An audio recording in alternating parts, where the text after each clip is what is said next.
सो दोस्तों जियां कि इस पुल के बारे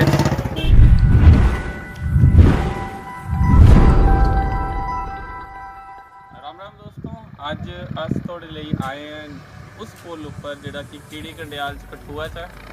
ये पुल जिहड़ा तुम मेरे पीछे दिखा रहे हो, ये नितिन गडकरी जी ने इसका उद्घाटन किया था। ये एक बहुत ही अच्छी चीज़ थोड़े लोकैलिटी आम नागरिक तक खोली गई है, जिहदे नाल पठानकोट का मार्ग बड़ा ही छोटा हुई है। इसकी विशेषता की है अज तुहानूं दस्सण लई अस एक नई प्रस्तुति करन जा रहे हैं, जिहदा नाम है कीड़ी कंडियाल का पुल। उम्मीद करते हैं तुसीं पसंद आएगा। साड़ी प्रस्तुति दिखते रहो।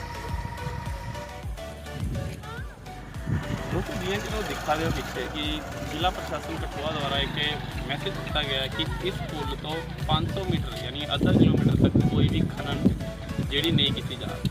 अगर मेरे तुम्हें एक दिखा तो इच्छा ऑलमोस्ट देखो तो खनन है जी कि पीछे बंद हुई है, यानी कि एक बहुत अच्छा कदम भी पाकिस्तान ने जिला प्रशासन द्वारा उठाया गया है, ताकि वातावरण की कोई भी प्रॉब्लम ना हो, कठुए के लोगों की कोई प्रॉब्लम ना हो। उस वजह नाल एक काफ़ी अच्छा आदेश जोड़ा जारी किया गया है। आओ अगे दसी उन्हें थोड़े पुल दिखाते हैं।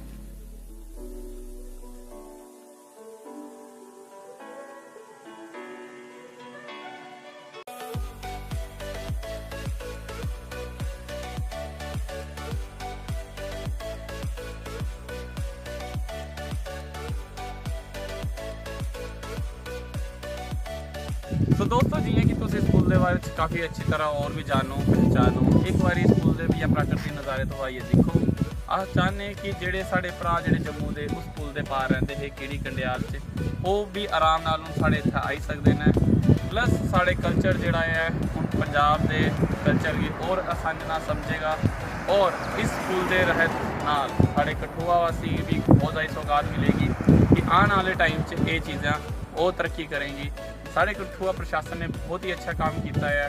साढ़े भरावां की, साढ़े जमींदारां की, साढ़े किसानां की इस रोड के आने नाल बहुत ही ज़्यादा फर्क पेगा, और आने वाले टाइम से कठुआ इसी तरह तरक्की करते हुए यहो जेहे कई सारे डेवलपमेंट प्रोजेक्ट जोड़े है थोड़े लिए लियांदे रहेगा। साड़ी एक छोटी जी प्रस्तुति ही अज इस बारे कि जोड़ा साड़ा नया पुल जो कीड़ी कंडियाल स्थापित होया है, वो कियां अगे साढ़े फ्यूचर जनरेशन ही साढ़े लोगों को कियां बेनीफिट देगा, ये बारे असीं दिखांगे और देखांगे कि साढ़े कठुआ प्रशासन कियां इस बारे सोचदा है। धन्यवाद।